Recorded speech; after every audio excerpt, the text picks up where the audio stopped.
우리가 이 모임을 하는 가장 최종적인 목적은 사실은 기도하는 정말 기도의 사람이 되기 위해서예요. 개인과 우리 교회를 위해서 또 국가 기도자로서, 그죠? 우리가 어떤 방향과 어떤 제목을 가지고 정확하게 우리가 보좌 앞에 기도하며 나갈 것인가. 그럴 때 성경의 말씀과 또 역사를 통해서 주시는 통찰을 우리가 함께 같이 붙잡고 나아가면 굉장히 큰 우리가 도움을 받을 수가 있거든요. 그래서 그런 의미에서 우리가 영국과 스코틀랜드 교회에서 컨퍼런스를 시작했는데 벌써 오늘 한 달째 4번째 시간입니다. 한번 PPT를 한번 함께 보면서 또 시작하도록 하겠습니다. 오늘은 4번째 시간, 제목은 청교도 운동의 기원과 언약사상의 유산. 와, 제목 되게 어렵네요, 그죠? 알면은 아무것도 아닙니다. 일단 제목은 이렇게 한번 정해봤어요. 한번 읽어볼까요? 제목만 시작. 청교도 운동의 기원과 언약사상의 유산. 사실 이 제목, 이 언약사상에 대한, 언약신앙에 대한 이 부분을 오늘 다루게 되는데 어떻게 이 1시간 안에 이것을 다 다룰 수 있겠어요? 그래서 앞으로 저희 하늘교회 안에서는 제가 이 부분은 너무너무 중요하기 때문에 이미 사실은 얘기를 많이 했어요. 웨스트민스터 신앙고백서를 우리가 한 3년, 4년을 공부했죠. 잠깐 제가 또 언급하겠지만 이 부분이 이미 우리가 다 들었던 내용입니다. 앞으로도 또 제가 또 강조할 것인데 오늘은 드디어 우리가 좀 생소할 수 있어요. 언약사상, 우리 목사님들도 이 부분이 사실은 좀 생소하거든요. 근데요, 이것이야말로 우리 개혁교회의 최고봉입니다. 최고봉. 우리 개혁교회가 뭐죠? 로마 카톨릭으로부터 우리가 원래 교회의 원형의 모습으로 돌아오는, 그게 교회 개혁, 종교 개혁의 역사인데, 그래서 우리에게 무엇이 찾아왔는가 할 때 바로 언약 사상, 언약 신앙이 우리에게 가장 최고봉에 해당하는, 이게 바로 교회 개혁의 유산, 오늘 이제 정확하게 말하면 청교도 운동의 유산이 되겠습니다. 전하는 전하 듣는 모두에게 귀한 은혜의 시간 되기를 축복합니다. 우리 성경 말씀 요한일서 2장 4절 5절 시작. 그를 아노라 하고 그의 계명을 지키지 아니하는 자는 거짓말하는 자요 진리가 그 속에 있지 아니하되 누구든지 그의 말씀을 지키는 자는 하나님의 사랑이 참으로 그 속에서 온전하게 되었나니 이로써 우리가 그의 안에 있는 줄을 아노라. 아멘. 아멘. 시작하겠습니다.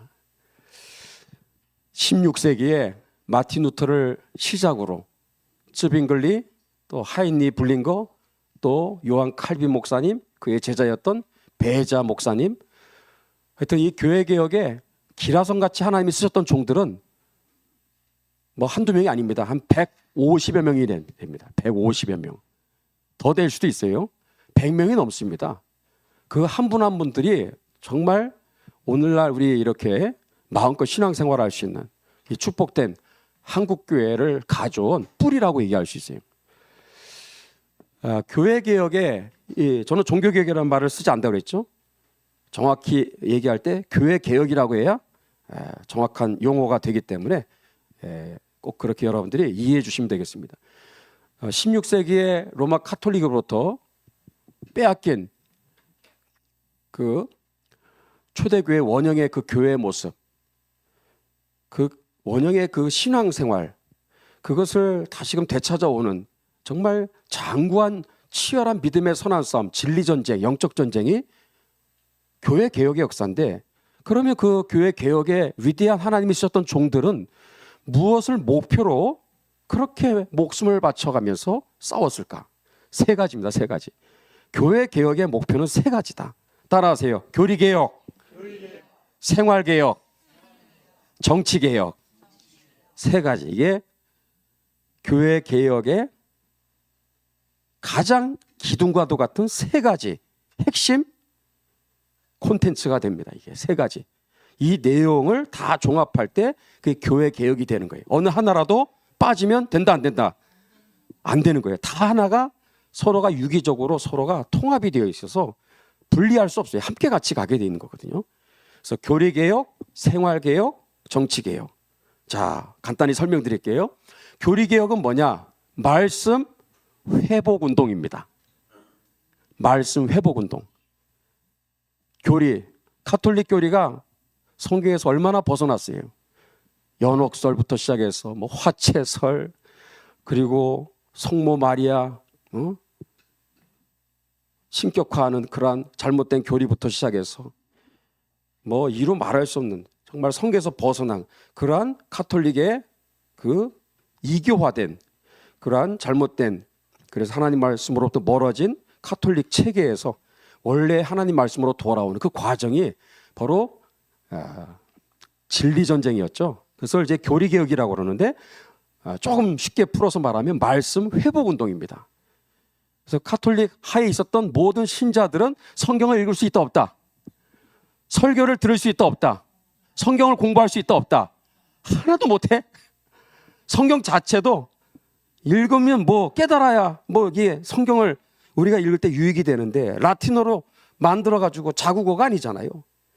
그러니까 성경 자체도 읽을 수가 없는, 설교도 자국어로 들을 수 없는 그런 시대가 오랜 세월 흘러온 거예요. 그래서 이 교리개혁의 역사는 말씀 회복운동인데 이 안에는 엄청난 많은 역사들을 다 포함하는 거예요. 그래서 성경 번역, 성경 보급운동, 성경 공부, 성경 강론, 성경의 말씀에 근거해서 이것을 해석하고 그리고 오늘의 우리의 상황에 그것을 적용하고 그리고 하나님 말씀을 담대히 선포할 때 설교가 되는 거예요. 강의랑 다릅니다. 강의는 이 선포 이런 건 없어요. 강의는 그대로 지식 전달이 되는데, 그래서 하나님의 말씀을 정확하게 이것을 해석하고 이거를 성도들한테 오늘의 우리에게 주신 하나님 말씀으로 풀어서 적용하고 그것을 담대하게 선포하는, 그것이 설교란 말이에요. 그런 설교를 들을 수가 없었던 거죠, 중세시대 때는. 그래서 이러한 설교의 회복이 사실상 우리 교회 개혁의 가장 중심이라고 얘기할 수 있겠죠. 그래서 교회 개혁 역사는 설교 개혁의 역사랑 같이 가는 거예요. 그래서 그런 것들이 다 이제 말씀 회복 운동이에요. 말씀 회복 운동. 그런 의미에서 참 우리가 지금 얼마나 참 축복된 그런 시대 속에 살아가고 있는지 몰라요. 우리는 뭐 얼마든지 성경을, 이게 뭐 옛날에는 성경 하나 필사하는데 1년이 걸렸고 성경을 정말 돈 주고 살려면 뭐 이게 수천만 원 이상에 해당하는 그 당시에 시가로 따진다면 그 성경을 도대체 구용도 못하는 그런 시대 아니었어요. 지금은 얼마나 하나님의 말씀이 풍성합니까? 여러분, 이러한 홍수 시대에 과연 그런데 우리는 그런 하나님의 말씀을 사랑하고 있고 말씀을 깨달으려고 노력하고 있고 말씀을 배우고자 하는, 과연 우리는 그런 갈급함이 있는가? 이게 돌아봐야 되겠죠. 자, 교리개혁 운동은 뭐다? 말씀 회복 운동이에요. 말씀 회복 운동. 성경으로 돌아가자, 우리 얘기 많이 하잖아요. 그거예요. 그 다음에 두 번째가 뭐다? 생활 개혁 운동입니다. 이게 아주 중요한 교회 개혁의 사실은 가장 최고봉에 해당하는 중요한 싸움이었습니다. 생활 개혁은 뭐다? 말씀 순종 운동이에요. 따라하세요. 말씀 순종 운동. 말씀 순종 운동. 생활 개혁. 그래서 말씀을 듣고 깨닫는 것으로 끝나는 게 아니라 하나님의 말씀을 우리들의 각자의 삶에 적용하며 순종하며 살아낼 수 있도록 하게 하는 것.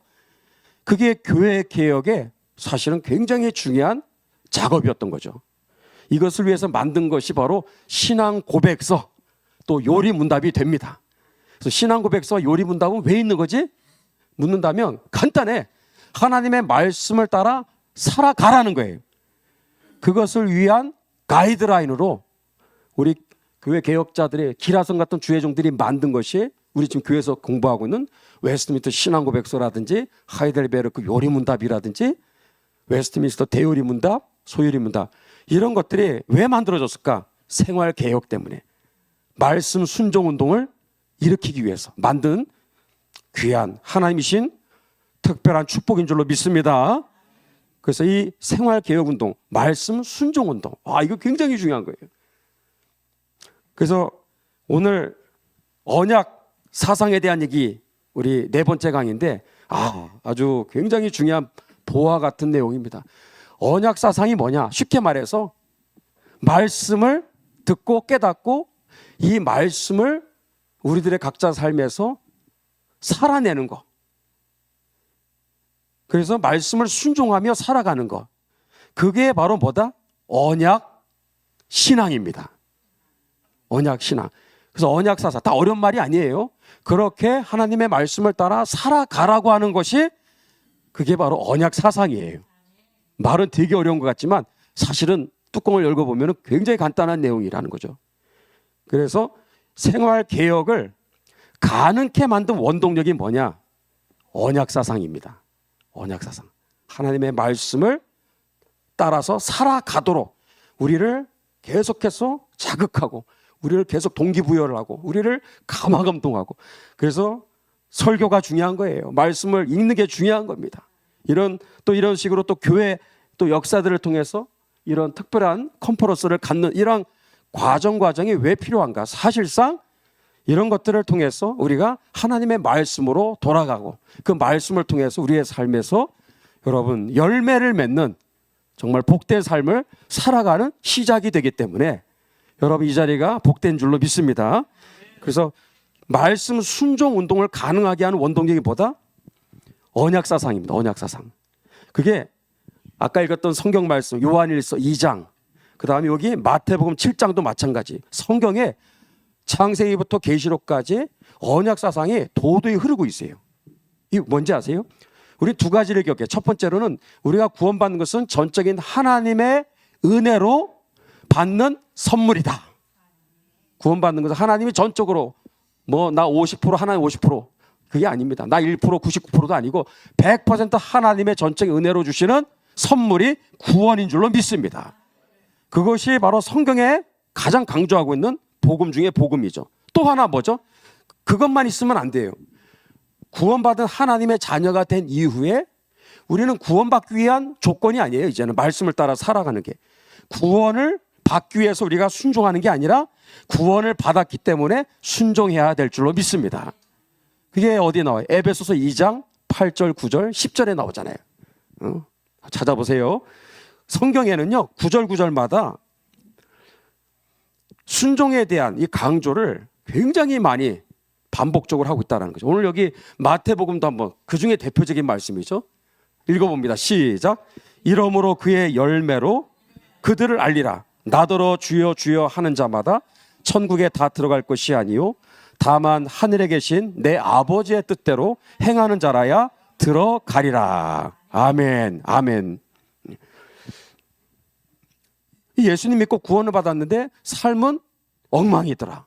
삶은 계속해서 불순종의 삶을 살아가고 계속해서 말씀을 떠나서 자기의 혈기를 따라서 고집을 따라서 자기 생각대로 살아간다.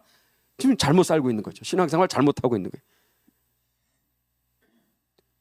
그러니까 우리가 이 부분에 대해서 진짜 앞으로 강조를 이제 많이 하겠지만 언약 사상은 청교도 바로 청교도의 역사가 가져온 정말 최고의 열매다라는 최고의 열매. 그래서 청교도 사상이 들어가는 나라마다 그 나라는요 선진국이 됩니다. 잘 사는 나라가 될 수밖에 없는 거예요. 하나님의 말씀을 사회 국가의 모든 영역마다 구체적으로 말씀이 적용이 되고 열매를 맺고 그렇게 해서 정말 놀라운 복이 임할 때 여러분 개인에게도 정말 하나님의 은혜와 축복이 영육 간에 임하지만 그것이 사회와 국가 가운데 그것이 확산이 될 때 여러분 그 국가가 선진국가가 될 수가 있다라는 거예요. 그래서 청교도 신앙이 들어가는 나라, 특히 그중에 가장 최고봉이 누구예요? 가장 끝판 미국이죠. 미국의 이 청교도 신앙이 사실상 제일 활짝 꽃을 피우고 열매를 맺은 가장 축복된 사례가 미국입니다. 미국이 저렇게 강대한 정말 세계 속의 초강대국이 될 수 있었던 그 배경에는 청교도 신앙이 이렇게 도도히 흐르고 있는 거예요. 그럼 뭐가 그러면 청교도 신앙에 무엇이 있길래 그런 위대한 정말 놀라운 축복을 가져왔는가? 언약 사상 때문에 그래요. 언약 사상. 언약 사상이 뭐냐? 쉽게 말하면 말씀을 아는 거로 끝내지 말고 말씀대로 살아가라. 말씀대로 순종하라. 그래서 이 청교도 목사님들의 설교는요, 가장 짧아도 2시간, 2시간 반이에요. 놀라지도 않네요, 여러분들. 기본이 2시간 반, 어떤 건 3시간, 3시간. 설교가요, 그렇게 길었던 이유는 말씀을 그냥 간단하게 전하는 걸 끝나는 게 아니라 그냥 사람의 심령 골수를 파고 들어가서 그 사람의 속 사람을 완전히 하나님의 말씀으로 완전히 굴복시키는 거예요. 그래서 말씀을 통해서 그 사람의 생각을 완전히 그냥 거룩한 하나님의 사람으로 뒤바꿔 놓는 그 작업이 설교인데, 설교에 이 그냥 성경의 해석뿐만 아니라 적용점에 들어가게 되면 그냥 아주 그냥 사람의 인생을 완전히 그냥 송 뒤집어 놓는. 그래서 한번 왔다 예배드리고 설교를 들으면 완전히 사람이 뒤집혀가지고 인생이 변화되고 가치관이 변화되고 생각이 변화되고 성품이 변화되고 언어가 변화되고 삶이 변화되고 습관이 변화되는 역사가 예배를 통해서 시작되는 거예요. 그게 뭔지 아세요? 언약 사상이 설교에 도도히 흐르고 있기 때문에 그래요. 저도 사실은 그 부분에 항상 미완성이야. 목회자들은 그런 부분에 있어서 그래서 청교도를 연구해야 돼요. 청교도에 깊이 관심을 가져야 되는 거예요. 그래서 청교도가 우리에게 가져다 준 정말 큰 유산이 뭐냐? 언약사상이다. 언약사상. 여러분 오늘 잘 오신 것입니다. 이러한 중요한 이런 게 있었구나라는 것만 알아도 오늘 큰 거 여러분들이 하나 붙잡고 가는 것이고, 앞으로 우리 교회 생활할 때 저는 우리 하늘교회 식구들한테 이런 언약사상에 대한 얘기들을 좀 앞으로 많이 다룰 예정입니다. 자, 이러한 중요한 큰 줄기를 여러분이 항상 가지고 있으면서 오늘 진짜 본론에 들어가겠습니다. 이따 또 나옵니다. 청교도의 역사에 대해서 오늘 이제 하겠는데, 우리 많이 들어봤죠? 청교도. 오늘 그 배경을 이제 여러분이 아시면 이렇게 해서 청교도의 역사가 시작되었구나 확실하게 여러분이 알게 될 겁니다. 자, 16세기에 피에 메리 여왕이 5년 동안 잉글랜드를 통치하면서 앞서 있었던 에드워드 6세가 개신교회로 그래도 그 어린 나이에 요시야 왕과 같이 교회 개혁을 시도했거든요. 나름대로 큰 업적을 이루었는데 너무 세상을 일찍 떠나는 바람에 5년 6년 하다가 너무 일찍 세상을 떠났어요. 몸도 약하고 결핵으로 세상을 떠난 바람에 누가 권좌에 오르게 되느냐? 피에 메리, 이 골수 카톨릭 신자였던 피에 메리가 5년을 통치합니다. 한 20년 30년 통치했었으면 잉글랜드는 그냥 끝났습니다.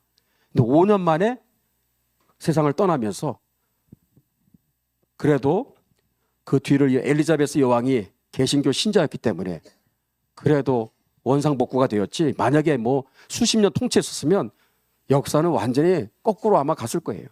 이 메리가 5년 통치하면서 283명의 개신교도들을 화형시켜서 죽여버렸어요. 무시무시하죠? 그래서 이 피해 숙청이 일어났을 때 많은 개신교도들이 신앙의 자유를 찾아 어디로 가요? 대륙으로 피신을 갔습니다. 여기서 말하는 대륙이란 어디예요? 잉글랜드와 프랑스 사이에 도보 해협이라고 있죠. 그 바다를 배를 타고 탈출을 해서 프랑스나 아니면 주로 어디 가요? 스위스. 그 다음에 독일에 또 프랑크푸르트라든지, 지금 독일의 스트라스부르라고, 스트라스부르. 지금 옛날에 독일이었는데 지금은 프랑스죠. 지금은 프랑스입니다. 저도 한번 다녀와 봤어요. 그 스트라스부르라고 하는 이 경계선에 있어요. 국경. 거기에도 많은 또 영국의, 잉글랜드의 개신교도들이 피난을 갔습니다. 망명객들이 군데군데 여기 다 그냥 집단을 형성해서 신앙의 자유를 찾아서 그렇게 살기 시작하는 거죠. 자, 그러다가 5년이 지났을 때 메리 왕이 세상을 떠났다라는 소식을 듣게 됩니다. 세상이 이제 뒤바뀌게 된 거죠. 그러면서 개신교 신자였던 엘리자베스가 왕이 됐다는 얘기를 듣고 대륙으로 피신해 왔었던 잉글랜드의 개신교도들이 이제 어떻게 해요? 고국으로 돌아가게 됩니다. 무엇을 가지고? 기대와 소망을 가지고. 이제 잉글랜드에 정말 신앙의 자유가 이제 시작되겠구나. 마음껏 예배 드릴 수 있는 개신교 세상이 오겠구나라는 기대와 소망을 가지고 이제 귀국을 하게 되죠. 예, 그 기대와 소망이 틀린 건 아니었습니다. 그러나 그들의 소원대로 완벽하게 이루어진 건 아니었죠. 자, 이게 엘리자베스 여왕의 그 영화에 나오는 한 장면인데, 왕이 되자마자 무엇을 선언해요? 국교의 체제로 우리는 나라를 앞으로 끌고 가겠다. 그래서 중요한 세 가지 국교의 체제 선언의 세 가지 중요한 정책을 선언하게 됩니다. 이 나라를 로마 카톨릭도 아니고 그렇다고 개신교도 아닌 중도 정책, 비아메디아라고 중도의 길을, 왜냐? 메리 왕이 5년을 완전 나라를 말아먹으면서 잉글랜드 전체에 사실상 대부분의 백성들의 압도적인 다수는 친로마 카톨릭 성향으로, 쉽게 말하면 좌파 성향의 그러한 경도대에 있는 사람들이 압도적인 다수를 차지했어요. 개신교는 사실상 소수입니다. 그리고 중도를 또 표방하는 중도층에 있는 사람들도 상당히 많았던 거예요. 여러분이 만약에 이러한 상황에서 왕이 된다면 어떻게 나라를 통치해야 될까요? 개신교회가 그냥 하루아침에 하늘에서 뚝 떨어지는 게 아니에요. 엘리자베스 나름대로 고민을 많이 했을 거예요. 그러다가 안 되겠다, 이것도 저것도 아닌 중도 정책으로 가야 되겠다라고 선언을 하게 됩니다. 이런 과도기가 있었던 거예요. 그래서 첫 번째, 수장령, 내가 당연히 잉글랜드의 국가에 나는 머리인 것은 뭐 당연한 거지만 거기에 뭘 포함시켰어요? 교회. 나는 또한 교회의 머리다 라고 선언한 것이 수장령입니다. 수장령. 그래서 여기에 무슨 임명권을 가지고 있었다? 주교 임명권을 가지고 있었어요. 자, 교회 개혁의 가장 중요한 첨예한 가장 중요한 이슈가 뭐예요? 주교제도, 이 사제제도를 계속해서 유지할 것이냐 아니면 그걸 폐지할 것이냐, 이 싸움이거든. 여러 번 말씀드렸죠. 그 주교라고 하는 것은 카톨릭의 잔재거든요. 그래서 이 주교 제도를 그대로 그냥 존속을 시키는 거예요.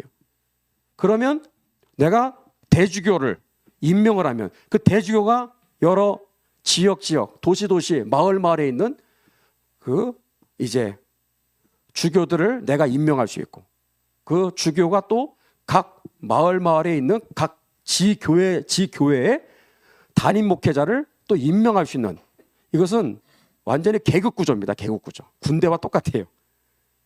그래서 겉으로는 종교인데 종교의 이름을 빌린 사실상 전제 군주제도, 쉽게 말해 독재제도, 독재체제의 그러한 하이어라키, 상명하복에 위에서 명령이 떨어지면 밑에는 무조건 복종을 해야 되는 그러한 종교 권력화 구조가 바로 이 주교제도와 사제제도입니다.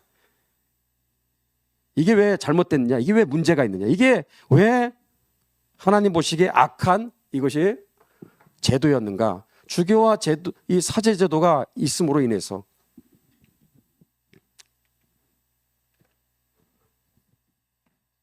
그 밑에 있는 신도들이 하나님께로 더 가까이 나아가고 예배드리고 기도하고 신앙생활 잘하고 말씀대로 살아가는 그런 삶을 살아갈 수 있도록 그들은 그 역할을 해줘야 되는데 전혀 거꾸로 된 거예요. 성경을 도대체 가르쳐 주지도 않고 설교도 전혀 없고 그냥 미사만 있고 그냥 화채설에 근거한 말도 안 되는 그러한 성례식만 계속해서 집례를 하지 않는가. 그러니까 도저히 평생 살면서 하나님의 말씀을 제대로 깨달을 수가 없고 살아갈 수가 없는 거예요. 그 중간에 바로 종의 멍에 흉악의 결박이 뭐다? 주교제도, 사제제도였던 거죠. 이 제도를 그대로 폐지 안 하고 존속을 시키겠다고 이렇게 하니까 반발이 막 심하게 일어나게 된 거죠. 자, 두 번째 뭐다? 통일령. 통일령 또한 나는 이 나라를 이것도 저것도 아닌 국교의 체제로 끌고 가겠다. 그 선언이죠. 공동기도서. 공동기도서는 예배 시나리오예요. 다른 말로. 기도만 있는 게 아니라 시작할 때부터 찬송도 기도도 모든 중간중간에 끝날 때까지 모든 예배 멘트라는 멘트는 전부 다 이렇게 통일화 시켜가지고 모든 예배에 그 다 미사죠. 똑같이 모든 멘트도 국어책 읽듯이 똑같이 그대로 따라가야 되는 거예요. 그게 공동 기도서입니다. 이 안에 무슨 성령의 감화 감동이 있겠어요? 무슨 은혜가 있겠어요? 절대로 거기서 떠나면 안 돼요. 치우치면 안 돼요. 그대로 국어책 읽듯이 해야 돼요. 얼마나 문미건조합니까? 이게 바로 국교회입니다. 국교회. 그 다음에 제2착용, 성찬식 때 무릎 꿇기. 이게 사실상 진짜 문제가 된 아주 발단이 된 원인이죠. 그래서 국교회 예배에 가장 대표적인 예배 순서가 뭐냐면 성찬식 때 무릎을 꿇는 거. 왜 무릎을 꿇죠? 화채설이니까. 사제가 이렇게 엘리베이션, 떡을 이렇게 들어요. 그리고 가톨릭에서는 이렇게 떼지 않습니다. 있는 걸 그냥 이렇게 올리고 나눠주더라도 포도주는 절대 안 주고 이렇게 분병만 하죠. 빵만 주는. 그러면서 이게 완전히 차별을 두죠. 또 이게 펜스를 쳐가지고 일반 평신도들과 이렇게 고신도에 해당하는 사제들, 주교들은 완전히 차별이 되는 거예요. 자기들은 포도주를 막 마시는데 일반 신도들은 포도주도 주지도 않고. 그리고 이것을 집례할 때 사제의 손에서, 주교의 손에서 이것이 엘리베이션, 하늘로 이렇게 쭉 치켜 세울 때 그것이 예수님의 진짜 살과 피가 된다라고 그렇게 가르치는 거예요. 이게 반복되면 어떤 효과가 있을까요? 나와 너희들은 다르다 이거죠. 우리는 특별한 존재들, 너희는 아무것도 아닌 존재다라는 철저한 계급의식을 이제 심어주는 거예요. 왜 이런 게 중요할까요? 통제를 해야 되니까. 억압을 해야 되니까. 그래서 이 사람들을 계속 혹세 무민화 시켜서 통제를 하고 그리고 계속 다스리고 통치하기 위해서는 이렇게 종교화 해버리는 게 가장 효과가 있는 거죠. 그래서 이렇게 사제와 주교가 아주 거룩해 보이는 옷을 입는 거. 이게 다 통일령이죠. 그 다음에 세 번째 뭐다? 39개의 신앙고백서. 이것도 이 개신교와 로마 카톨릭을 적절하게 섞은 이것도 저것도 아닌 애매한 신앙 고백서가 되겠습니다. 그래서 엘리자베스는 통치를 시작하면서 국교의 체제로 나는 끌고 가겠다라고 선언을 했어요. 왜 이렇게 목숨을 걸고 이렇게 국교의 체제로 결정을 했을까요? 결국은 강력한 왕권을 내가 주기 위해서 잉글랜드를 내가 변방의 약소국가가 아니라 강력한 나라로 만들고 싶은데 그러려면 이렇게 지금 발기갈기 지금 분열되어 있는 국론을 하나로 통합하기 위해서는 제일 그래도 안전한 게 국교회이기 때문에 이렇게 해서 나름대로 이 선택을 하게 된 겁니다. 성경에 나오죠. 여호와 보시기에 악을 행하였더라. 어떤 길은 사람의 보기에 바르나 필경은 사망의 길이니라. 자기가 볼 때는 이게 옳아 보였을지 모르지만 이것이 하나님 보실 때 악이었다라는 거, 악행이었다라는 사실, 이 지난 역사가 이제 다 지금 말해주고 있는 거죠. 그래서 엘리자베스 여왕의 한계가 무엇이냐? 우리가 지난 시간에는 체제 전쟁에서 스페인과 싸워서 이기는 그거야 훌륭한 업적이죠. 그걸 떠나서 신앙의 관점에서 볼 때, 성경의 관점에서 봤을 때 엘리자베스 여왕의 한계가 무엇이냐? 주교 제도를 그대로 유지했다라는 거예요. 우리는 역사를 통해서 오늘 교훈을 분명히 삼아야 됩니다. 열왕기하 14장에 또 열왕기하 18장에 보면 대립되는 너무나 대조되는 두 왕이 나와요. 위에 있는 왕은 누구? 아마샤. 괜찮은 왕이었어요. 나름대로 믿음의 왕이에요. 밑에 왕은 히스기야. 근데 어떤 차이가 있어요? 아마샤는 한번 읽어볼까요? 시작. 아마샤가 여호와 보시기에 정직히 행하였으나 그 조상 다윗과는 같이 아니하였으며 그 부친 요아스의 행한 대로 다 행하였어도 산당을 제하지 아니하였으므로 백성이 오히려 산당에서 제사를 드리며 분향하였더라. 밑에도 히스기야가 그 조상 다윗의 모든 행위와 같이 여호와 보시기에 정직히 행하여 여러 산당을 제하며 주상을 깨뜨리며 아세라 목상을 찍으며 모세가 만들었던 노뱀을 이스라엘 자손이 이때까지 향하여 분향함으로 그것을 부수고 느후스산이라 일컬었더라. 아멘. 여러분, 아마샤는 산당이 뭐예요? 높은 산 위에다가 제단을 쌓는 거예요. 예루살렘 말고 사적인 이제 예배 장소를 만들기 위해서 산당을 그럴싸하게 만든 것이죠. 이게 나중에는 신비주의와 운동으로 하나님을 떠난 결국은 이게 혼합주의로 가게 돼. 종교 통합주의로. 이거를 오랫동안 이거를 폐지를 못한 거예요. 왕들이. 이게 희한한 일이죠.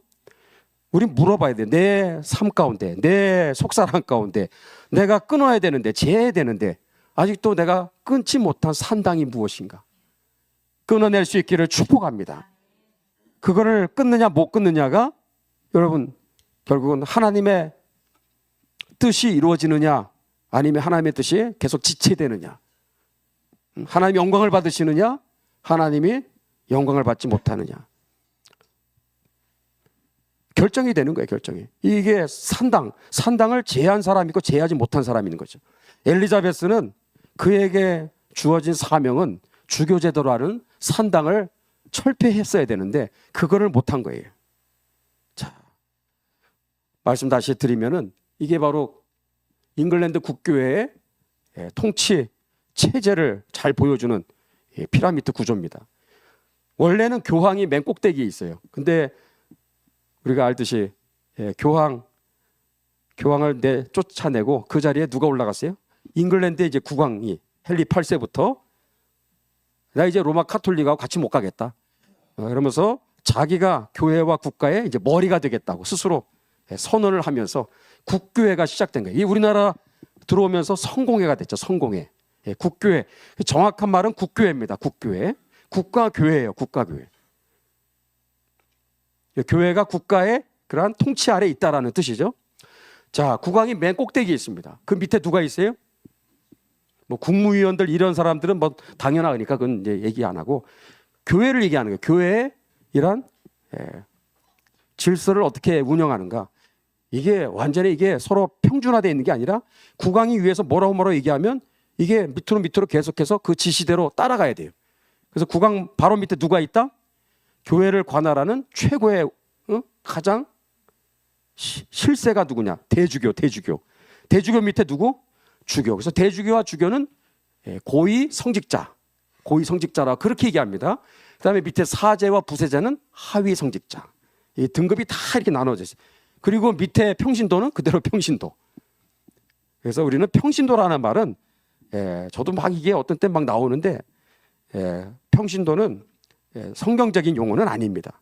이러한 구조를 깨고 나중에 주교제도, 이 사제제도를 다 철폐하고 원래 성경의 그 장로교 체제로 다시 그것을 뒤바꿔 놓은 그것이 교회개혁의 열매인 줄로 믿습니다. 그래서 아까 뭐라 했죠? 교회개혁은 세 가지 따라해 볼까요? 교리개혁, 생활개혁, 마지막 뭐라 그랬죠? 정치개혁입니다. 정치개혁은 왜 또 정치지? 이 정치는 교회 정치예요. 중세 1000년 동안 교회 정치는 어떻게 운영이 되었다? 주교제도, 사제제도. 그래서 이 중요한 고위 성직자라는 사람들이 중간에 하나님과 신도들 사이를 꽉 그냥 가로막고 있는 거예요. 성경을 읽지도 못하게 하고 성경을 소지하면 화형을 시키지를 않나. 성경을 번역하면 또 처형을 시키지 않나. 뭐 이런 지금 뭐 말도 안 되는 얘기죠. 지금 와서 보면은. 그랬습니다. 그래서 오히려 이들이 해야 될 역할은 뭐예요? 여기에 있는 성도들이 하나님께로 더 가까이 가고 말씀을 더 잘 깨닫고 말씀대로 살아가고 순종하며 열매를 맺는 하나님의 뜻을 따라 살아가는 그러한 삶을 위해서 심부름꾼으로 이렇게 있는 이러한 직분자들이 완전히 그냥 갑질을 하는 거예요. 갑질. 이거를 깨고 이거는 성경에 없는 겁니다. 근거가 없어요. 그래서 원래 성경에 있는 장로제도, 가장 성경적인 이 장로제대로 복귀를 시킨 것이 바로 교회개혁의 아주 큰 열매입니다. 그게 어디에서 열매가 드디어 실현이 됐죠? 스코틀랜드입니다. 스코틀랜드에서 사실상 교회개혁까지, 이 정치개혁까지 해서 완전히, 그래서 교리개혁, 생활개혁, 정치개혁까지 완벽하게 이 삼박자가 다 이루어진 위대한 나라가 어디다? 스코틀랜드입니다. 스코틀랜드. 여러분 기대해 주세요. 다음 주부터 스코틀랜드 이제 시작됩니다. 그래서 왜 장로교 제도냐? 그게 정치 개혁의 가장 하이라이트거든요. 왜 그게 중요하냐? 간단합니다. 성도님들로 하여금 하나님의 말씀을 잘 깨닫고 그리고 하나님의 말씀대로 순종하며 살아낼 수 있도록 가장 탁월하면서도 가장 확실하면서도 가장 안전하면서 가장 강력한 제도가 뭐다? 장로교 제도입니다. 아멘. 장로교 목사라서 얘기하는 게 아니라 진짜 그래요, 진짜. 장로교 제도 시스템이 왜 중요한지를 우리는 알아야 돼요. 장로교에서도 그 모르는 분들이 많거든요. 말씀 회복 운동, 말씀 순종 운동의 가장 중요한 인프라, 하드웨어, 가장 최고의 시스템 뭐예요? 장로제도입니다. 그래서 장로제도가 없는 교리개혁, 생활개혁은 없습니다. 안고 없는 찐빵이야.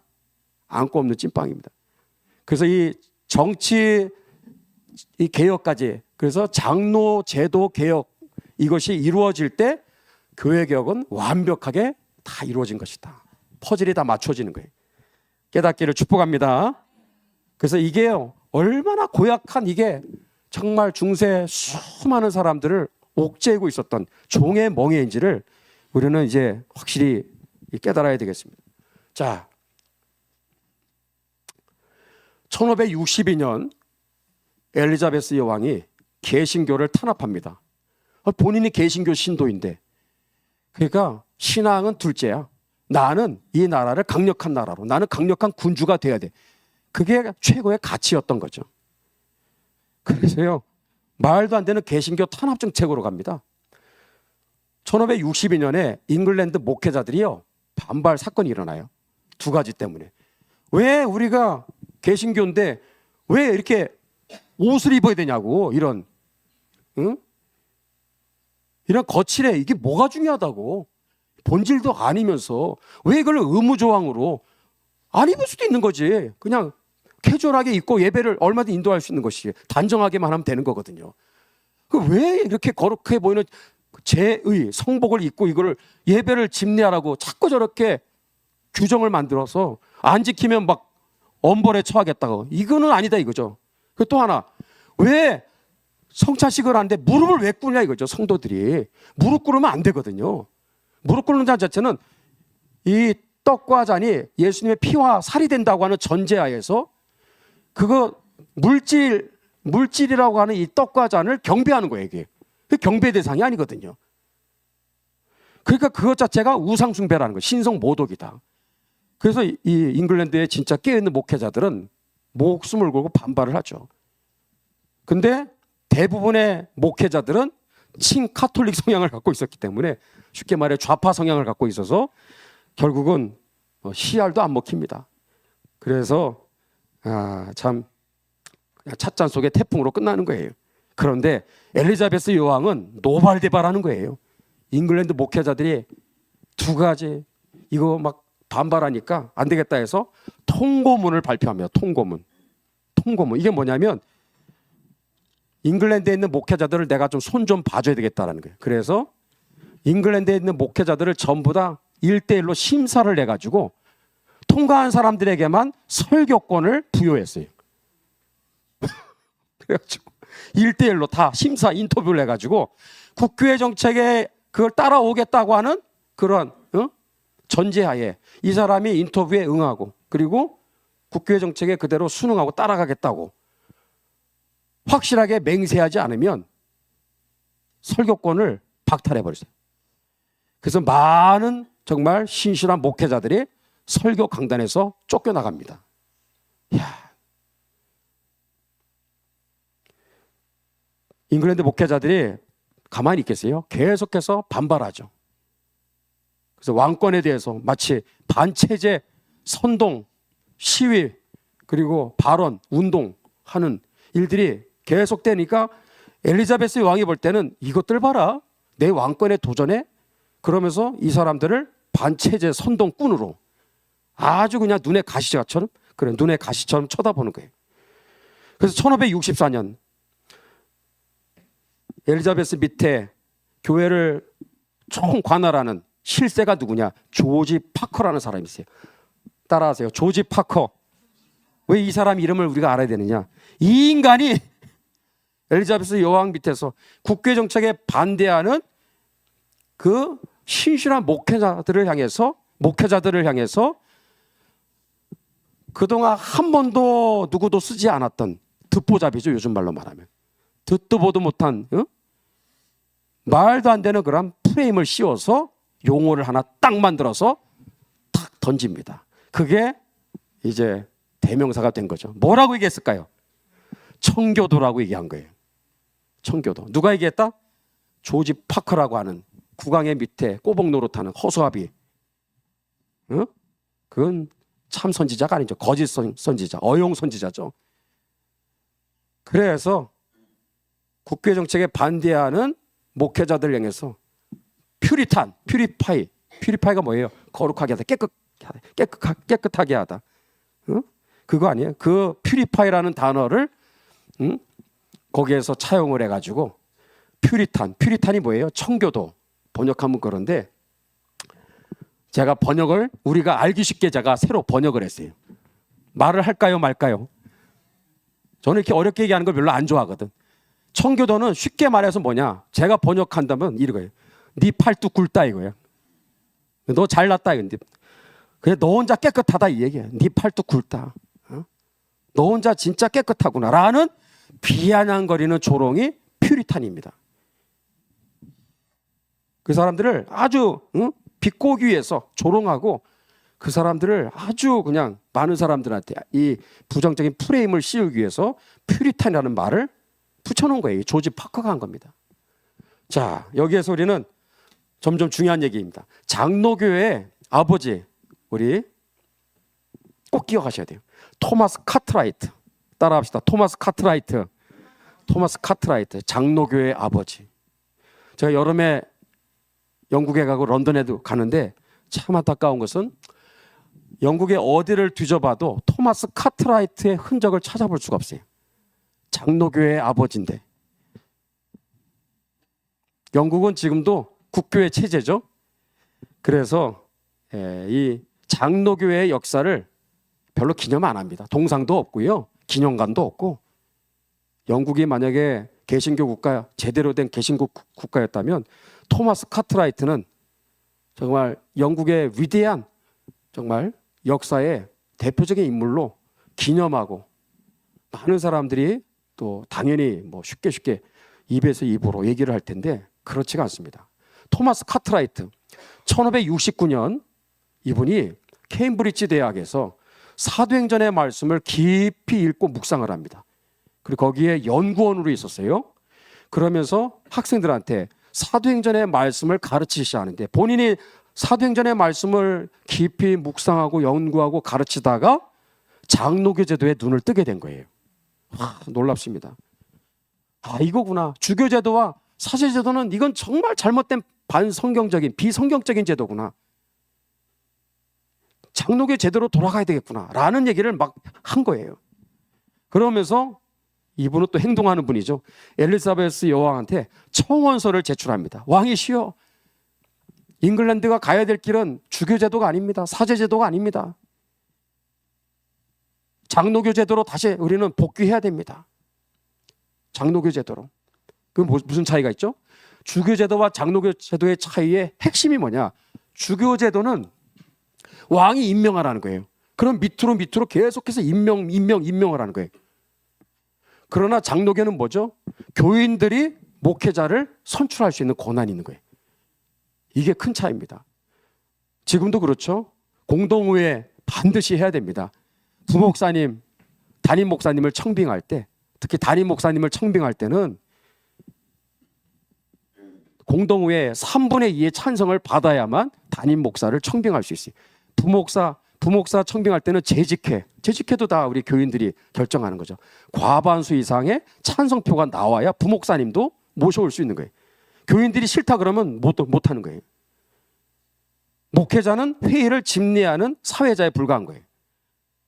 물론 나름대로 그 방향에 대해서 얘기도 할 수 있고 성도들한테 또 이러이러한 목회자를 세워야 됩니다. 기도해야 됩니다. 그런 건 가능해요. 근데 투표할 수 있는 권한은 누구도 대신할 수 없어요. 성도들이 다 하는 거예요. 목회자가 관여하는 게 아닙니다.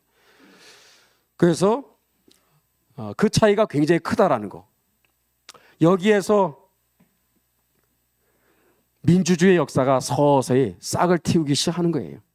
이 위대한 장로교 제도를 복원하는 이 과정에서 이것이 어디까지 가느냐? 정말 근대 자유민주주의 국가가 이제 태동을 하고 자유민주주의 이제 국가의 개념들이 이러한 자유민주주의 체제에 의해서 나라를 세우게 되는 이러한 근대 문명의 태동이 이제 이런 데서부터 시작이 되는 거예요. 그래서 토마스 카트라이트, 오늘날 자유민주주의의 뿌리 중에 한 사람, 바로 토마스 카트라이트가 되겠죠. 자, 카트라이트가 왕한테 왕이시여, 우리는 장로교 제도로 가야 됩니다. 했더니 왕이 듣겠습니까? 엘리자베스의 왕이 그 청원서를 받아드는 순간 이제 노발대발하는 거죠. 그래서 포고문을 발표하는 거예요. 포고문을. 그래서 한마디로 얘기하면 뭐예요? 입 닥쳐요. 입 닥쳐.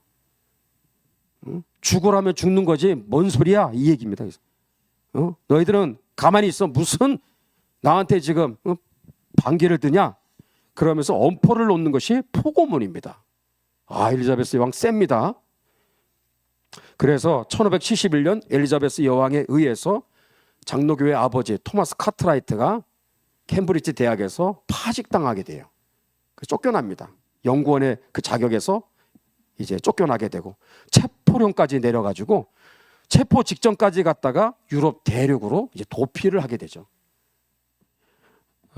참 토마스 카트라이트의 인생이 이 진리를 위해서 이 교리개혁, 생활개혁, 특히 이 정치개혁을 위해서 싸우다가 참 고생이 이만저만이 아닙니다.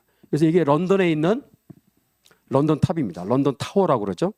여기에서도 한 2달 동안 수감이 되기도 하고 또 다른 데서 한 2년 이렇게 수감이 되기도 하고 인생 말년에 하여튼 엘리자베스 여왕에 의해서 참 많은 고난을 겪게 됩니다.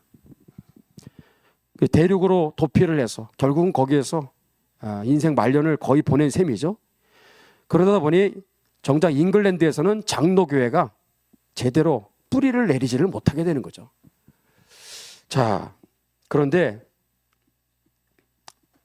이게 끝이 아닙니다. 이제 앞으로 우리가 청교도 운동을 이제 이해할 때 하나의 큰 그림을, 내비게이션이에요. 여러분한테 보여드립니다. 여러분한테 어떻게 하면 청교도 운동을 어떻게 하면 간단하게 알기 쉽게 이해를 시킬까? 저도 고민이 많았는데 이렇게 한 페이지로 한번 정리를 해봤어요. 청교도 운동의 역사를 우리는 한 100여 년 전쟁으로 그렇게 설명을 드리겠습니다. 1569년 자,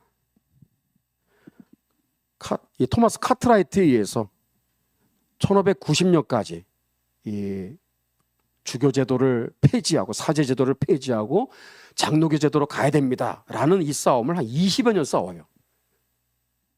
누가? 토마스 카트라이트가. 성공했을까요? 실패했을까요? 실패했죠.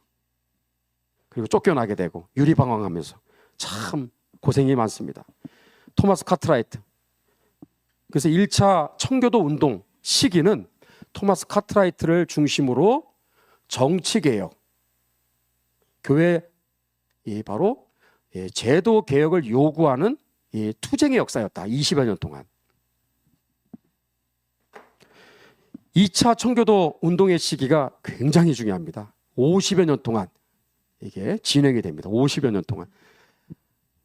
이 엄혹한 시절에 결국은 정치개혁 이 노력은 완전히 짓밟히고 그리고 실패로 돌아가면서 지하교회의 역사가 이제 시작이 됩니다. 그래서 장로교 제도를 지지하는 신실한 목회자들과 성도님들은 조용조용히 지하교회 생활로 이제 접어들게 되면서 50여 년 동안 잉글랜드 안에서 숨죽이면서 장로교회 성도님들이 모여서 예배를 드리고 또 그 안에서 예언회라는 걸 만들어요. 예언회라는 것은 이게 무슨 예언인가 그러는데 하나님의 말씀대로 신실하게 말씀을 설교할 수 있는 설교자 양성학교를 말하는 거예요. 굉장히 중요합니다. 이 귀한 개혁교회의 신앙을 오직 예수님, 오직 성경, 오직 하나님의 은혜, 하나님의 영광 그리고 특별히 뭐가 있다? 언약사상. 언약사상.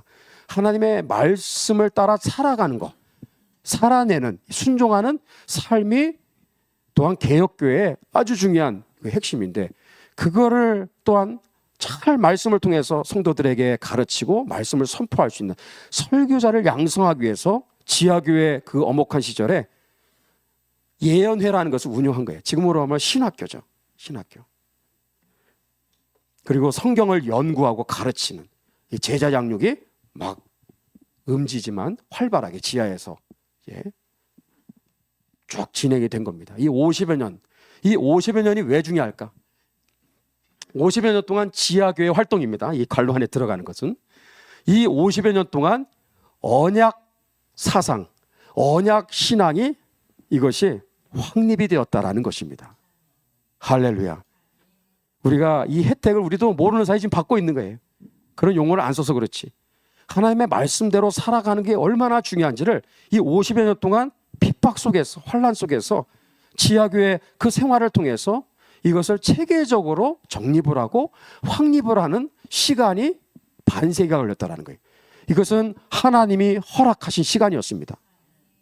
이런 시간을 통해서 정말 아주 예리한 그냥 양금의 날처럼 언약 사상에 대한 이 중요한 교리가 확실하게 정립이 되는 엄청난 결과가 찾아오게 된 겁니다. 그리고 나서 3차 청교도 운동 시기가 뭐예요? 한 10여 년에 걸쳐서 나중에 볼 겁니다. 청교도 운동, 청교도 혁명이죠. 그리고 여기에서 제일 중요한 사건은 웨스트민스터 총회. 우리 하늘께서는 여러 번 우리에게 들으셨죠? 웨스트민스터 총회 한 5년, 6년 동안 웨스트민스터 사원에서 목회자들 121명, 그 다음에 장로님들 30명, 151명이 모여서 5년, 6년 동안 웨스트민스터 신앙 고백서와 대요리 문답, 소요리 문답, 예배 모범, 정치 모범 5가지 문서를 작성하게 되는 거예요. 이 5가지가 정통교회가 아닌 것을 이제 구분하는 절대 기준이 표준이 된 것이 바로 이때 이루어진 겁니다. 이 웨스트민스터 총회에서 가장 만들어진 5문서 중에서 하나를 우리가 얘기하자면 웨스트민스터 신앙고백서죠. 저희 교회에서는 4년 공부했죠. 1장에서 33장 한 2년 걸려. 또 한 번 또 했잖아요. 4년. 이 웨스트민스터 신앙고백서에서 강조하는 것이 뭐냐? 언약 사상입니다. 특히 16장의 테마가 뭐예요? 주제가 선행입니다. 선행. 우리가 볼 때 선행, 뭐 착한 일을 하는 게 선행 같죠? 성경에서 말하는 선행은 3가지의 중요한 기준이 있어야 돼요. 그 기준 중에 하나라도 빠지면 선행이 아니라는 거예요. 첫 번째 뭐죠? 하나님의 말씀에 근거해야 돼요. 하나님의 말씀에 감화 감동이 있어야 돼요. 하나님의 말씀에 인도를 받아야 돼요. 그래서 벗어나면 그건 선행이 아닙니다. 두 번째 뭐죠? 성령의 인도하심이 있어야 돼요.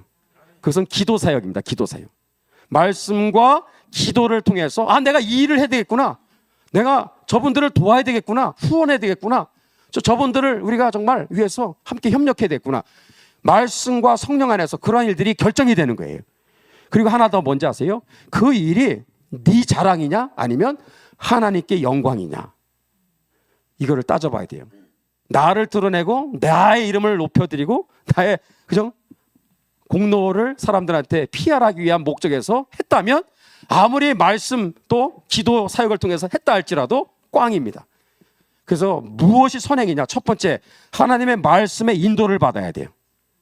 아멘입니다. 두 번째, 기도 가운데 결정해야 돼요. 세 번째, 그 일이 왜 하느냐? 너 좋아라고 하는 거냐? 하나님의 뜻, 하나님의 영광에 딱 부합해야 되는 거예요. 그럴 때 그것이 선행이 되는 거예요. 그것을 얘기하는 게 웨스트민스터 신앙고백서 제16장입니다. 19장 하나 더 얘기할까요? 하나님의 율법입니다. 하나님의 율법. 그것도 언약사상을 얘기하는 거예요. 이따 마무리할 때 이제 말씀드리겠습니다. 자, 이게 3차 청교도 운동 시기가 되겠습니다. 4차는 안정 시기라고 말할 수 있어요. 잠깐이었지만. 그리고 마지막 5차 청교도 운동 시기는 너무나 참 비극과 불행의 역사입니다. 잉글랜드의 청교도들과 스코틀랜드의 언약도. 여러분, 청교도 언약도는 다릅니다. 청교도의 본산지는 잉글랜드, 언약도의 본산지는 스코틀랜드.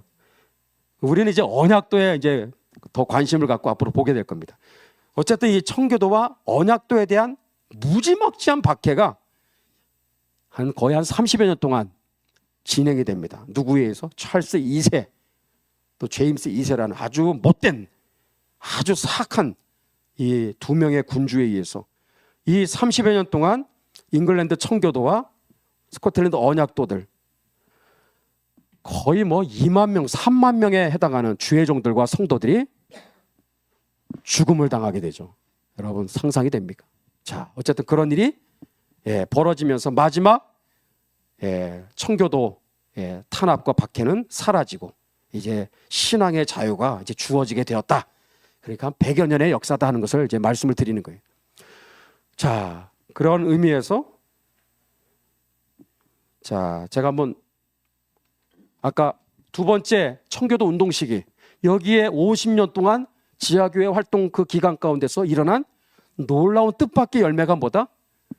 언약 사상, 언약 신앙이라는 게 확고하게 이게 정립이 되고 확립이 되었다라는 거예요. 그 언약 사상의 아버지가 누구냐? 오늘 또 한 분을 소개합니다. 윌리엄 퍼킨스예요. 윌리엄 퍼킨스. 얼마 전에 저 파주에서 목회자분들 무슨 세미나가 있었는데, 무슨 세미나? 윌리엄 퍼킨스 컨퍼런스였어요. 얼마나 중요한 분이길래, 엄청 중요한 분이었습니다. 그분을 주제로 컨퍼런스가 열릴 정도면 뭐 대단한 거 아니에요? 옛날 옛적 사람인데 이분이 언약 사상을 확립한 그 일의 가장 1등 공신이에요. 이분이 한 얘기가 이거예요. 한번 읽어볼까요? 시작. 행위 언약은 완전 순종의 조건으로 만들어진 하나님의 언약이고 이 조건은 도덕법으로 표현된다. 밑에도 시작. 십계명은 모든 율법의 축소판이요 행위 언약이다. 이게 윌리엄 퍼킨스가 한 얘기인데 이 말에 의해서 이제 거의 끝부분 향해 갑니다. 웨스트민스터 신앙고백서를 또 말씀을 드려야 될 것 같아요. 여기 19장에 하나님의 율법입니다. 여기에 보면 진짜 엄청난 내용이에요. 이게 첫 번째, 하나님의 율법에는 3가지 종류가 있다고 얘기하고 있어요. 뭔지 아세요? 뭐죠? 의식법 또는 제사법입니다. 의식법 또는 제사법. 의식법, 제사법. 레위기 1장, 2장, 3장, 4장, 5장. 번제, 소제, 화목제, 속건제, 속죄제. 그게 다 의식법, 제사법이에요. 율법에 하나님의 말씀에 기록되어 있죠. 두 번째 뭐가 있죠? 사회법, 재판법. 사회법, 재판법. 사회를 운영할 때 또 신정사회였으니까 하나님이 통치하는 사회 이스라엘이었으니까 그 구체적인 사회법 또 재판법이 성경에 얼마나 많이 나오거든요. 출애굽기에도 나오고 신명기에도 나오고 그렇잖아요. 자, 그런 게 있습니다. 세 번째 뭐가 있다? 도덕법, 십계명입니다. 여러분, 이 의식법, 사회법, 도덕법, 이 십계명이죠. 3가지의 종류가 있다라는 거. 이거 아는 것도 대단한 거예요. 근데 오늘날 우리가 지켜야 될 율법은 뭐다? 3가지를 다 지키라는 게 아니라 뭘 지켜야 돼요? 도덕법, 십계명만 지키라는 거예요. 이게 정통교회의 교리입니다. 그래서 1번, 2번은 지금은 폐지되었다라는 거죠. 그걸 성경에 근거해서 정확하게 얘기해 여기에서 19장 하나님의 율법에서 말씀해 주고 있는데, 예를 들어 의식법, 제사법, 레위기 1, 2, 3, 4, 5장 지금 여러분 말씀대로 말씀 그대로 살아가야 된다 해놓고 의식법, 제사법을 그대로 따라가는 사람이 있어요? 그거 지켜야 됩니까? 그건 지키면 안 되는 거예요. 그것은 이미 예수님이 다 폐지시켰어요. 십자가의 피로 모든 의식법, 제사법은 폐지된 줄로 믿습니다. 예수님이 완성을 했기 때문에 모든 제사를. 두 번째, 이 사회법, 재판법. 여러분 출애굽기 21장, 신명기 21장에 보면 부모를 구타하거나 부모를 막 쌍욕을 하면서 저주해. 그러면 어떻게 해야 돼요? 동네 한가운데로 끌고 나가가지고 동네 사람들 다 모이세요. 이 자식이 말이야 부모님한테 지금 막 욕을 했습니다. 그러면 돌을 하나씩 다 던져야 돼. 마을 사람들 전부 다 나와서. 그게 사회법, 재판법입니다. 여러분 말씀대로 살아가야 된다. 그거 지금 그대로 적용하면 돼, 안 돼요? 그것도 안 되는 거예요. 그것도 사회법, 재판법도 예수님이 폐지시켰어요. 그거 굉장히 중요한 겁니다. 지금 남은 건 뭐다? 도덕법, 십계명이에요. 그래서 웨스트민스터 신앙고백서 특히 대여리 문답에 십계명이 진짜 압권입니다. 이게 굉장히 중요한 이게 하이라이트예요. 그래서 구체적인 디테일하게 1계명부터 10계명까지 무엇이 너는 내 앞에 다른 신을 잊게 말지니라. 뭐 또 제4계명 또 안식일을 기억하여 거룩히 지켜라. 뭐가 그러면 안식일을 구체적으로 지키는 겁니까? 뭐가 안식일을 어기는 것입니까? 위반입니까? 하는 내용들이 진짜 아주 미주알 고주알 아주 진짜 구체적으로 기록이 되어 있습니다. 바로 그게 우리가 지켜야 되는, 행해야 되는 오늘날 우리 하나님이 주신 주님 오시는 날까지 변치 않는 율법인 줄로 믿습니다. 그래서 그 도덕법과 십계명을 따와서 요 도덕법과 십계명의 율법의 세 가지 용도를 또 가르치고 있는 거예요. 이 웨스트민스터 신앙고백서에서. 첫 번째는 죄를 지적하는 거. 죄를 지적, 죄 지적. 두 번째는 죄 억제.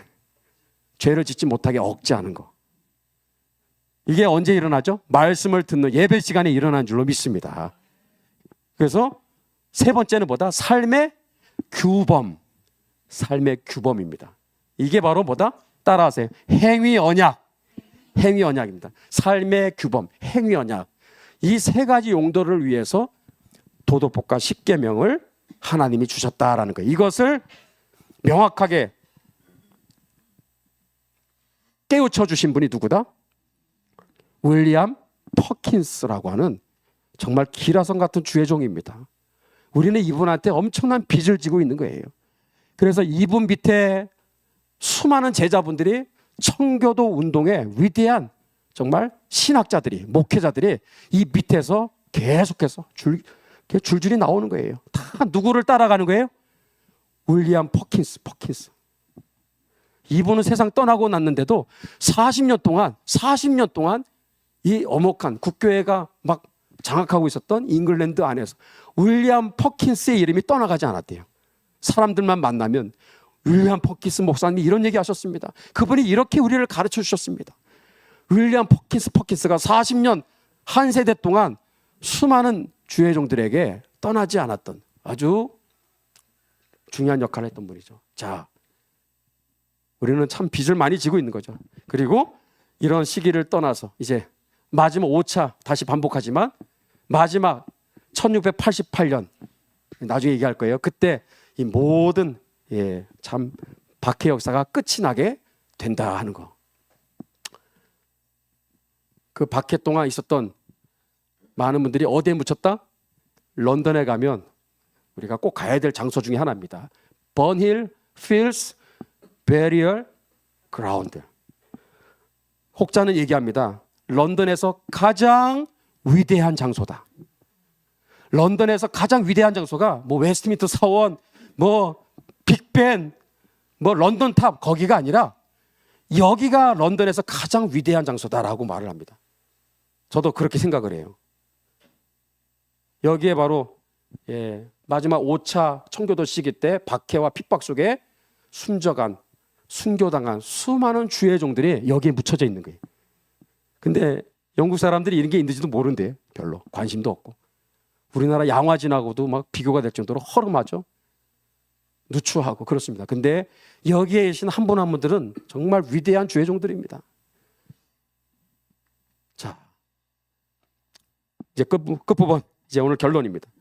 잉글랜드 이 청교도의 역사, 오늘 좀 여러분이 오늘 들어보니 오기를 잘했다 생각이 드세요? 좀 정리가 됩니까? 여러분 정리가 된다니까 너무 감사한데, 자, 오늘 하나 더 얘기하고 마치겠습니다. 잉글랜드 청교도 안에 언약 사상을 심어준 숨은 주역이 있어요. 숨은 주역. 아까는 정말 실제적으로 이 언약 사상을 정립하고 확립시켰던 정말 중요한 역할을 했던 드러난 인물들이라고 한다면, 지금 제가 소개하는 이제 마지막 부분입니다. 보이지 않는 숨은 역할을 했던 분들 소개하고 마치겠습니다. 첫 번째 누구다? 윌리엄 틴데일. 어디서 많이 들어봤죠? 예, 영어 성경의 아버지. 성경 번역하다가 순교당하셨죠. 이분이 이 언약 사상을 잉글랜드에 최초로 소개해 주신 분입니다. 위대한 선구자예요. 이분이 했던 얘기가 뭐 설명이 필요 없어요. 그대로 여러분이 읽으시면 됩니다. 제가 한번 읽어볼게요. 그러므로 성경을 읽으면서 무엇보다도 하나님과 우리 사이에 만들어진 언약들을 찾도록 하라. 뭐예요? 내가 순종해야 될 하나님의 말씀, 계명, 언약들을 찾으라는 것입니다. 그냥 읽고 끝나지 말라는 거예요. 즉 하나님께서 우리에게 명령하신 율법과 명령들, 그리고 그 율법에 순종하는 모든 자들에게 약속하시는 자비들 말이다. 성경 전체를 통하여 나타나는 모든 약속들은 무엇을 포함한다? 언약을 포함하고 있어요. 즉 하나님께서는 여러분들이 하나님 율법을 지키려고 노력을 할 때에만 자비를 주시겠다고 약속하신 것이다. 그리하여 누구든지 하나님 율법을 사랑하고 그것이 옳고 선하다고 동의하며 즐거이 그것을 행하며 그리고 때로 부족함으로 인하여 율법을 어기고 또한 자신의 마음이 원하는 대로 완전하게 지키지 못함으로 통곡하는 자만이 하나님의 자비 안에 있는 것이다. 저는 이 마지막 문장이 정말 뭉클하게 만들지 않습니까? 하나님의 말씀을 정말 순종하기를 원하는데 때로는 내가 그렇게 말씀대로 살지를 못하니까 저부터 시작해서 하나님의 말씀대로 온전하게 완전하게는 떠나서 기본적인 것조차도 제대로 어떤 때는 지키지 못하는 그러한 나 자신을 보면서 통곡하는 자만이 하나님의 자비 안에 있는 것이다. 언약 신앙의 사람들은 여기까지 가야 될 줄로 믿습니다. 우리가 완전해지자라는 게 아니에요. 다 부족하지만 우리가 하나님 말씀대로 온전히 살지 못하는 것에 대해서 통곡하고 있는 여러분, 그 순간은 내가 살아있는 증거입니다. 그런 자만이 하나님의 자비 안에 있는 것이다. 놀라운 얘기 아닙니까? 이거를 얘기한 분이 윌리엄 틴데일이 언약 사상을 먼저 심어준 위대한 청교도 운동은 언약 운동입니다. 언약 운동을 정말 처음부터 이렇게 먼저 다 터뜨려 주신 성각자 윌리엄 틴데일이죠. 두 번째, 언약 사상을 일깨워준 중요한 숨은 주역이 뭐냐? 성경입니다. 제네바 성경. 이것도 제가 작년에 미국 갔을 때 워싱턴 DC에 바이블 뮤지엄 성경 박물관에서 이걸 보고 얼마나 감동했는지. 이게 1560년 초판입니다. 1560년. 맨날 인터넷에서만 제가 봤던 그 구경했던 제네바 성경 초판을 여기에서 직접 눈으로 봤어요. 이걸 누가 만들었을까요? 칼빈의 설교를 들었던 그의 제자들이 이 제네바 성경을 만들어서 유럽을 이제 일깨우는 아주 촉매 역할을 했죠. 교회 개혁의 숨은 주인공입니다. 이것이 대륙에 좀 머물지 않냐고 배를 타고 도보 해협으로 건너가서 잉글랜드에 이것이 유포되면서 잉글랜드에 잠자는 수많은 사제들, 카톨릭 사제들이에요. 그 카톨릭 신부들이 이거를 읽고 깨어나서, 그러니까 그 당시에는요, 교회의 역사는 다 전향을 했던 사제들에 의해서 일어난 거거든요. 이걸 보면서 이거 엄청난 역사 아닙니까? 자, 두 번째 지나고 세 번째, 네 번째. 세 번째는 칼빈의 기독교 강요입니다. 이것이 대륙에서 유럽으로 이렇게 퍼져갔던 기독교 강요가 역시 잉글랜드로 또 이것이 또 반입이 됩니다. 그리고 여러분 또 생소할 수 있겠지만 하인리 블링거, 제가 정말 존경하는 어떻게 보면 저의 롤 모델과도 같은 목사님이 하인리 블링거의 50편의 설교집. 여러분 청교도가 대서양 건너 미국으로 간 얘기 아시죠? 청교도가 미국으로 갔을 때 그들이 가방 안에 들고 있었던 중요한 물품 중에 뭐가 있었을까? 칼빈의 기독교 강요가 있었고요. 그 다음에 제네바 성경이 있었고, 이게 3종 세트입니다. 지금 말씀드린 대로. 이게 바로 대서양을 건너 미국으로 갈 때 그들이 필수 지참을 했었던 보배 같은 거였어요. 제네바 성경이 있었고요. 그 다음에 칼빈의 기독교가, 그리고 하인리 블링거 목사님의 50편의 설교집이에요. 스위스 쥐리히의 쯔빙글리의 제자가 하인이 불린 겁니다. 언제 기회 있으면 또 제가 자세히 말씀드릴게요. 저는 이분에 대해서 논문도 써봤고 그래서 직접 또 탐방도 또 다녀왔기 때문에 할 말이 참 많아요. 하인이 불린 거 마치 스위스뿐만 아니라 유럽의 잉글랜드의 위대한 이러한 언약 운동, 언약 사상의 이 운동이 일어나는 데 있어서 사실상 1등 공신을 했다고 해도 과언이 아닌 분이 하인이 불린 거 목사님이 되겠습니다. 어때요, 여러분들? 좀 더 자세히 알고 싶어요? 관심 없어요? 알아야 되겠죠? 다음에 한번 언제 기회 있을 때 이 시간도 뭐 제가 하지만은 또 주중에 또 주일 예배 제가 언제 한번 기회 봐서 우리 또 다루도록 하겠습니다. 결론입니다. 마무리입니다. 오늘 마무리 잘해야 되겠죠? 마무리하면서 첫 번째, 잉글랜드 청교도 운동이 추구한 세 가지 개혁 운동은 무엇이다? 첫 번째, 교리개혁, 생활개혁, 정치개혁. 이거를 풀어서 쉽게 첫 번째, 말씀, 회복운동, 말씀, 순종운동, 그 다음에 세 번째 뭐? 장로, 제도운동. 장로, 제도운동. 이거를 세우겠다는 장로, 제도운동을 말합니다. 이것이 청교도 운동이 추구한 세 가지입니다. 세 가지. 두 번째, 잉글랜드 장로교회 아버지는 누구? 여러분이 잘 까먹으셔서 난 너무 좋아. 늘 새로운 것 같잖아요. 그죠? 잉글랜드 장로교회 아버지는 누구? 토마스 카트라이트. 우리 카트. 밀고 다니는 카트 생각하시면 돼요. 잉글랜드 장로교회 아버지는 토마스 카트라이트. 세 번째, 잉글랜드 언약 사상의 아버지는 윌리엄 퍼킨스. 이분이 왜 이렇게 중요하냐? 시스템을 변화시키고 이렇게 교회 정치 이런 제도를 개혁하는 건 실패했어요. 처음에. 그런데 언약 사상을 계속해서 연구하고 이것을 교육하고 가르치면서 설교자들을 양성하고 제자들을 양성하는 50년 동안의 지하교회 그 시절. 여러분, 이 기간 통해서 실패했던 청교도 운동이 밑으로부터 그냥 저변에 쭉 깊이 퍼져가는 데 있어서 이 언약 사상을 깊이 연구하고 가르치는 이 50년의 기간이 있었기 때문에 청교도 운동이 성공하게 된 겁니다. 이 교육운동이에요, 교육운동.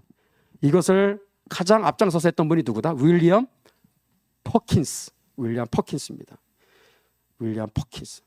자, 네 번째, 나는 지금 언약 사상 위에서 신앙생활을 하고 있는가?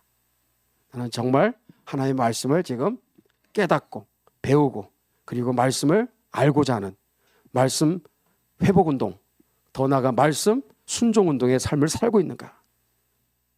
그리고 이러한 주님이 세우신 이 교회 이러한 목회자와 또 저희는 장로님 없지만 교회 여러 직분자들 안에서 신앙생활 한다는 게 무엇을 의미하는가? 사실은 뭘 얘기하는 거예요?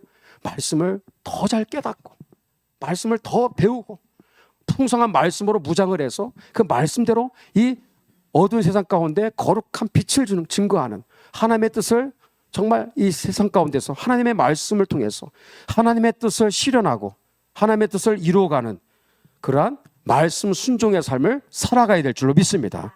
이게 언약 신앙입니다. 우리 모두에게 이런 은혜가 매일매일 일어나기를 주의 이름으로 축복합니다. 축복합니다. 우리 같이 잠깐 기도하고 마치고 여러분들 또 서로 교제하시면서 여러분들 또 집으로 또 돌아가시면 되겠습니다. 오늘 네 번째 시간 모이게 해주심을 감사를 드립니다.